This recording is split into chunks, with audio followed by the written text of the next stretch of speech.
Herkese merhaba, kanalıma hoş geldiniz. Bu videomda sizlere yine çok güzel bir çanta tarifi paylaşacağım. O kadar güzel bir model oldu ki yaz kış kullanabileceğimiz harika bir çalışma oldu. Bunu ben böyle raf iple hazırladım ama doku olarak o kadar güzel oldu ki farklı bir raf iplik kullandım. Raf ipin dokusu kalın olduğu için modeli çok güzel gösterdi. Hemen şöyle modeli yakından göstermek istiyorum. Bakın sadece yazın değil, bu çantayı bakın kışın da çok rahatlıkla kullanabiliriz. Model çok gösterişli. Aslında ipin dokusuyla alakalı bu örnek daha böyle ortaya çıktı. İnce ipler kullanacaksınız. Örneğin bu çantayı sizler kağıt iple hazırlamak istiyorsunuz. Kağıt ipi 2 kat yapmanızı tavsiye ederim. Ya da ince rafya ipler kullanıyorsanız 2 kat yaparak buna yakın bir görüntü elde edebilirsiniz diye tahmin ediyorum. Model dediğim gibi sadece sık iğneden oluşuyor. Örgüye yeni başlayanlar da bunu çok rahatlıkla yapabilir. Bakın şöyle detaylı olarak ekrana yaklaştırarak göstermek istiyorum. Çok güzel bir örnek. Şöyle çantaya etraflıca bakalım. Bitiş ve başlangıcı hemen şöyle bulup göstermek istiyorum. Bakın şöyle kenarda kalan kısımda neredeyse hiç belli değil. Evet bakın başlangıç ve bitiş kısmı burası ama hiçbir şekilde belli değil. Ben bu çalışmada hazır deri bir taban kullandım. Büyük bir taban kullandım. Ama deri taban yerine örgü taban da yapabilirsiniz ya da daha farklı şekillerde tabanı da bu çalışmada rahatlıkla kullanabilirsiniz. Nasıl yapacağınızı, sayıları nasıl oturtacağınızı da video içerisinde detaylı olarak da sizlerle paylaşıyorum. Bakın kalıp gibi de bir çanta rahatlıkla ayakta durabiliyor. İpin dokusuyla da alakalı kalın dokulu bir ip kullanıyoruz. Eli de hiç acıtmıyor. Normalde bu tarz kalın ipler eli acıtır ama gerçekten çok güzel oldu. Bu ipe çok yakıştı bu model. Mutlaka böyle kalın dokulu iplerle bu modeli çalışmanızı tavsiye ederim. Dediğim gibi eğer ince ipler kullanacaksanız mutlaka 2 kat yaparak kullanmanızı tavsiye ederim. Çok güzel oluyor. İçerisini de şöyle göstermek istiyorum bakın. Kışın da kullanacağım için ben bu çantaya astarlama yani astarlatmayı düşünüyorum. Böyle cepli falan güzel bir astar gelecek. Ağız kısmında çıt çıt olabilir ya da fermuar diktirebilirsiniz. Ben şimdi sapları böyle alelade dikmiş oldum sizlere gösterebilmek için. Gerçekten çok güzel bir çalışma oldu. İçmesinden harika bir proje oldu. Umarım sizler de beğenir ve denersiniz. Yapacak olanlara şimdiden kolaylıklar diliyorum. Detaylı tarifimize geçmeden önce de sizlerden küçük de bir ricada bulunmak istiyorum. Kanalımıza ücretsiz abone olabilir, videoyu beğenir ve yorumlarınızı eksik etmezseniz gerçekten çok mutlu olurum. Tarifimize geçelim. Çantam için kullanmış olduğum malzemeleri Aksa Örgü Butik'ten satın aldım. İletişim bilgilerini sizin için de videonun açıklama kısmına ekleyeceğim. Oradan tıklayarak ulaşabilirsiniz. Burada yeni bir raf iplik deniyorum. Dokusu oldukça kalın. Normalde bu tarz kalın rafyaların örümü hiç kolay olmaz. Ama bunun gerçekten örümü yumuşak. Eli çok acıtmıyor. Ve istediğim dokuyu bu iplikte çok rahat yakaladım. Örneğin bu modeli çalışacaksınız ama kağıt ip kullanmak istiyorsunuz. Kağıt iple ya da ince raf iplerle çalıştığınız zaman şu güzel görüntü bu şekilde çıkmayacaktır. Sizlere tavsiyem eğer ince ip kullanacaksanız ipleri 2 kat şeklinde kullanmanız olacak ama bu tarz kalın rafyalarda gerçekten kalıp gibi bir görüntü elde ediyoruz. Bu da gerçekten çok güzel. Toplamda 3 yumak kullandım. Yumaklar 100'er gramdı. Bakın 3. yumaktan da artan ipim bu kadar. Yaklaşık bir 250-300 gram kadar ipe ihtiyacımız oluyor bu çalışma için. Tabi bu iplik için söylüyorum ama daha farklı rafyalar kullanıyorsanız ya da kağıt ipler kullanıyorsanız metraj fark edeceği için gramaj da otomatik olarak değişecektir. Bunda başlangıçta belirtmekte fayda var. Bu çalışma için bu büyük bir çalışma, oldukça büyük bir çalışma. Plaj çantası olarak da kullanılabilir. Günlük kullanıma da uygun. Dediğim gibi 3 yumak yeterli oluyor bu çalışma için. Bir de bakın rengine uygun olarak böyle akrilik saplar kullanacağım. Bunlar da gerçekten çok kaliteli ve çok güzel. Şöyle bakın göstermek istiyorum. İnanılmaz güzel de yakıştı bu renge.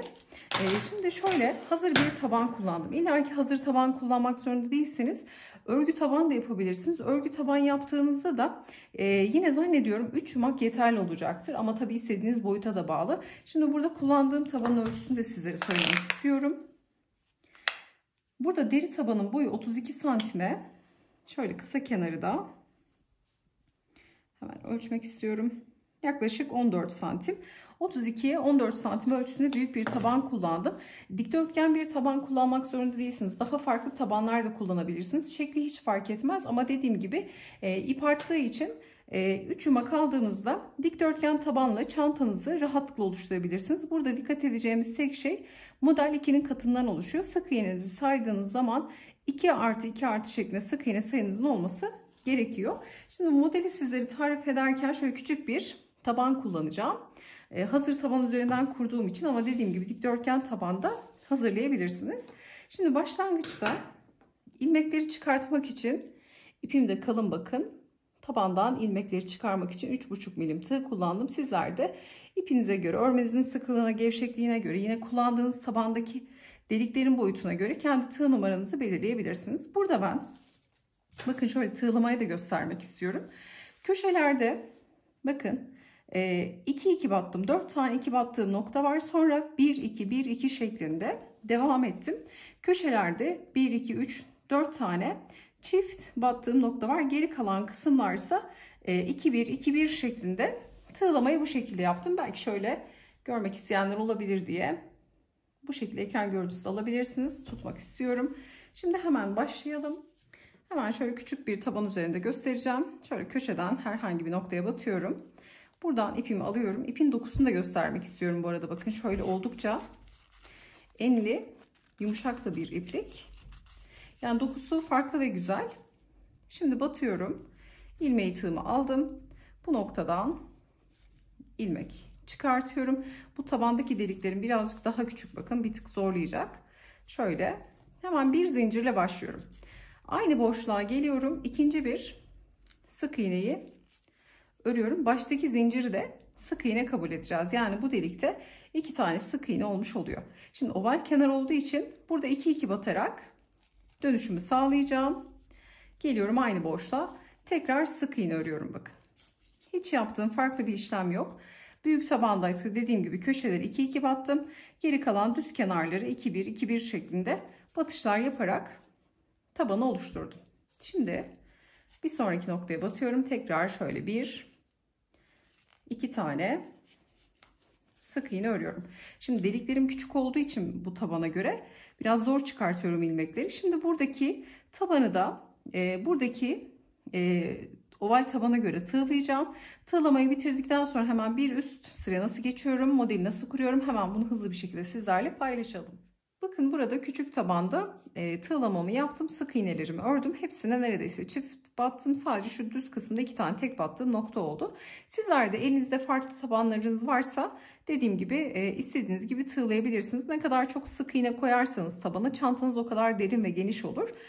Kalıp gibi böyle taban ölçüsünde çantayı çıkmak istiyorsanız delikler arasındaki mesafeye yerleştireceğiniz sık iğne sayısını ayarlarsanız taban ölçüsünde de yine çantanızı çıkabilirsiniz. Bunlara dikkat ederek istediğiniz tabanlara bu çalışmayı uygulayabilirsiniz. Şimdi 3,5 milim tığla ilmeklerimi çıkarttım.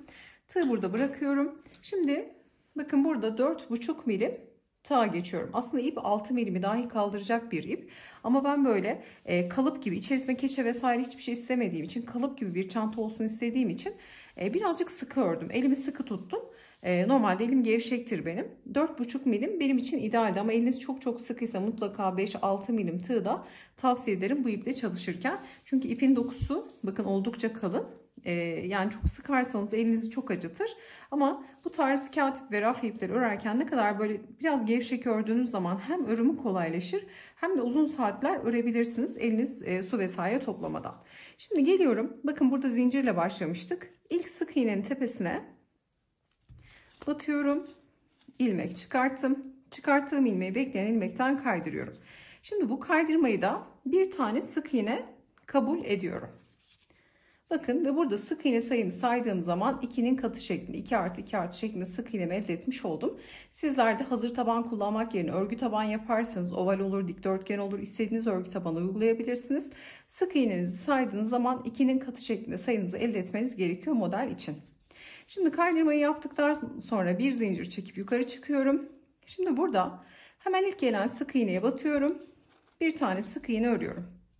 Sonra geriye doğru gidiyorum. Kaydırmayı sık iğne kabul ettiğim için geriye doğru gidiyorum. Kaydırmanın olduğu bakın. Şöyle biraz çantamı çekeceğim net görünsün. Kaydırmanın olduğu noktaya geriye doğru giderek ilmek çıkartıyorum. Uzatıyorum.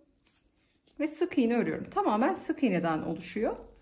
Bakın bir tane sık iğne ördüm. Bir geriye gittim. Model bundan oluşuyor. Şimdi bu ilk noktayı bu şekilde oluşturduktan sonra sıradaki sık iğneyi atlıyorum.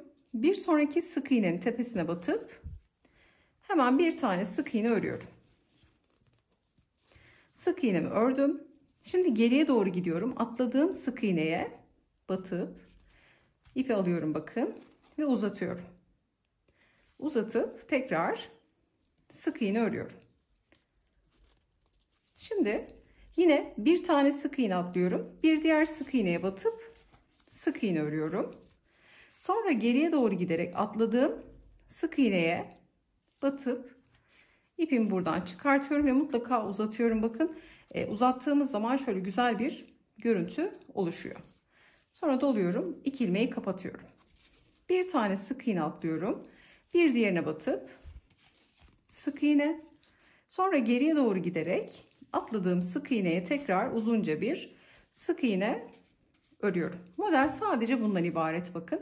Şimdi bu şekilde sıra sonuna kadar gelelim. Hemen bir üst sırada ne yapıyoruz? Hemen paylaşalım. Sıramızın sonuna geldik. Burada bakın son 2 tane sık iğnemiz kaldı. Sıradaki sık iğneye atlıyorum. Bir diğer sık iğneye batıp sık iğne.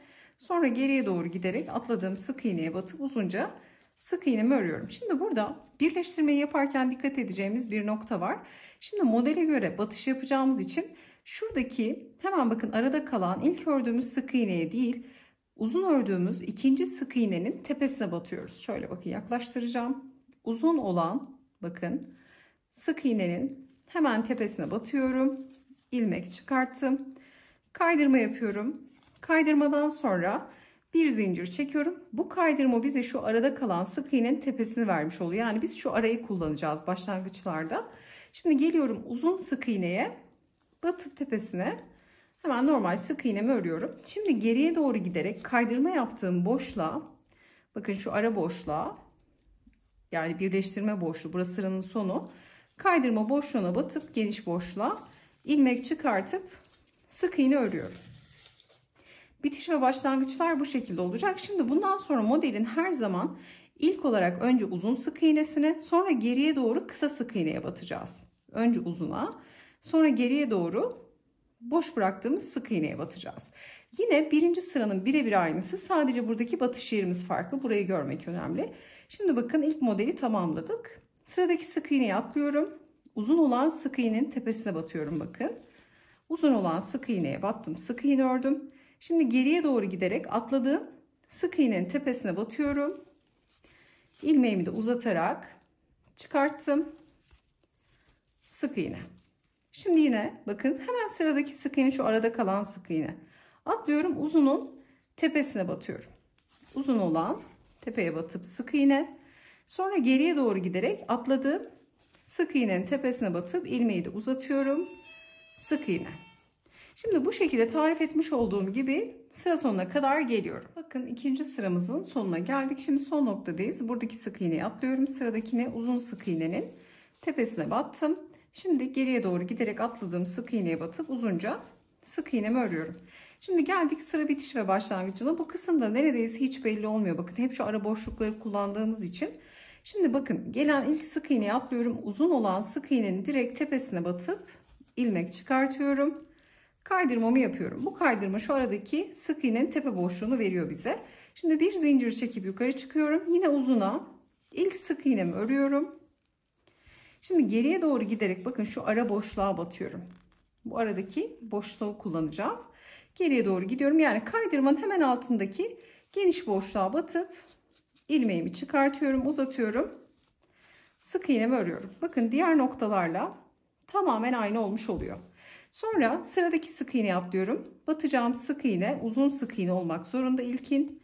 Uzun sık iğnenin tepesine bakın küçük bir sık iğne. Sonra geriye doğru giderek atladığım sık iğneye batıp ilmeğimi uzatıyorum.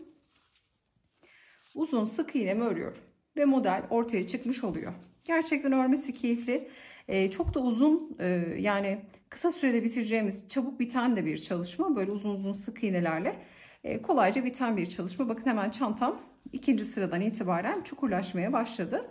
Şimdi burada bir tane sık iğne atlıyorum. Önce uzun sık iğneye, kısa sık iğne, sonra geriye doğru gidip buradaki atladığım sık iğneye batıp uzunca ilmeğimi çıkartıp uzun sık iğne örüyorum.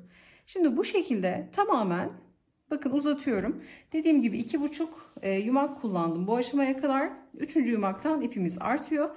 Hemen şöyle kaç sıra ördüğümü de söyleyeceğim sizlere. Hemen sayıp geliyorum. Burada toplamda 26 sıra örmüşüm. 26 sıra ördükten sonra bakın sadece ağız kısmında geliyorum. Örneğin şurada sıra sonuna geldiğimde ilk sık iğnenin tepesine batıyorum. Bakın normalde hep ikinciye batıp kaydırma yapıyorduk. Sıra sonunda ilk sık iğneye batıp kaydırmamı yapıyorum. Sonra diğer sık iğneye batıyorum. İlmek çıkarttım. Bekleyen ilmekten kaydırıyorum. Bir diğer sık iğneye batıyorum. İlmek çıkarttım. Kaydırıyorum. Bu şekilde ağız kısmında bir sıra kaydırma yapıyorum. Batıyorum. İlmek çıkartıp kaydırma yapıyorum. En sonunda da ipimi kopartıp gizleyerek kaydırmayla sırayı bitirmiş oluyorum. Bakın şöyle göstereceğim. Ağız kısmında kaydırmalarla çantamı bitirdim. Şimdi santim olarak ölçü vereceğim sizlere. Çantamızın boyu kaç santim oldu? Şöyle tabandan itibaren tuttuğumda çantamızın boyu yaklaşık 31-32 santim ölçüsünde. Şu ağız genişliğini de söyleyecek olursam merak edenler için. Bu da yaklaşık şöyle tuttuğumda 42 santim. Şimdi akrilik saplarımı yerleştireceğim. Bu çantaya astar istiyorum ben.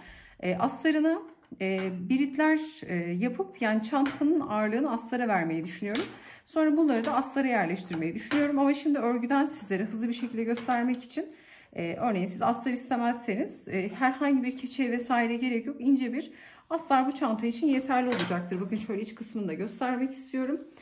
Şimdi örgüyle çantamızı birleştirelim saplara. Bakın sapımı dikmek için şöyle bir etamin iğnesi kullanacağım. İpimden bir miktar şöyle geçiriyorum iğneme. Yeteri kadar ipimi kesiyorum. Bakın dikerek şu metal kısımlarından çantaya monte etmiş olacağım. Şimdi göz kararı ayarlıyorum. Şöyle bir miktar göstereceğim sizlere. Hemen ayarlayalım. Şöyle iç kısımdan önce bir miktar ipi gizliyorum. İçeride, iç kısımda. Düğüm atmaya gerek yok. Raf iple çalıştığımız için. İpi bir miktar içeride. Şöyle gizleyelim. Gizledikten sonra bakın metal kısmı bir miktar içeride kalacak. Şöyle göstereceğim. Burada bakın metal kısmından dikiş yapıyorum. İsterseniz buraya sık iğne örüp birleştirebilirsiniz ya da dikdörtgen bir parça örüp içinden geçirip o parçayı direkt dikebilirsiniz. Birçok farklı yöntem var.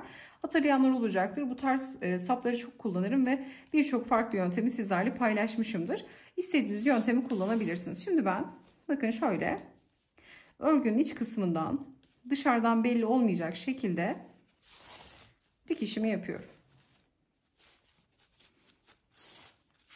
Bakın şöyle örgünün olduğu noktalardan dış kısımdan örgü modelini bozmayacak şekilde iç taraflara batıyorum. İçeri battığınızda örgünün dışına çıkmadığınızda ipi dışarı çıkartmadığınızda örgü modelini de bozmazsınız. Bu şekilde dikişimi yapacağım. Diğer 4 kısımda da bakın aynı içeriden dikişleri yapıp sapımı da artık yerleştirmiş olacağım. Ama dediğim gibi bu çantaya astar istiyorum. Böyle ince güzel cepli bir astar. Ağız kısmına fermuar dikebilirsiniz. Kapatma için çıt çıt yapabilirsiniz. Tamamen zevkinize kalmış. Dediğim gibi astar gelecek. Çanta sapının bağlantı noktası da astarda olacak. Çünkü çantanın ağırlığını astara vermiş olacağız. Yani astar taşıyacak çantayı. Örgüde bu sayede örneğin bunu direkt böyle kullanırsanız illaki zamanla burada esnemeler olur. Aslında bu ip kalın. Çok esneyeceğini düşünmüyorum ama dediğim gibi astar yaparsanız bu tarz çantalarda daha kullanışlı, uzun ömürlü olur. Şimdi sapları yerleştirip son halini sizlerle paylaşacağım. Çantamızı sapımızla yerleştirdim. Dediğim gibi içerisi astar olacak. Astar için Aksa Örgü Butik'te yapıyor. Onları göndereceğim. Onlar tamamlayacaklar. Tarifimiz de bu kadar kolay ve keyifliydi. Umarım sizler de beğenir ve denersiniz. Yapacak olanlara kolaylıklar diliyorum. Videomuzu beğenmeyi, yorum bırakmayı, kanalımıza abone olmayı unutmayın. Bir sonraki videoda görüşünceye dek hoşça kalın.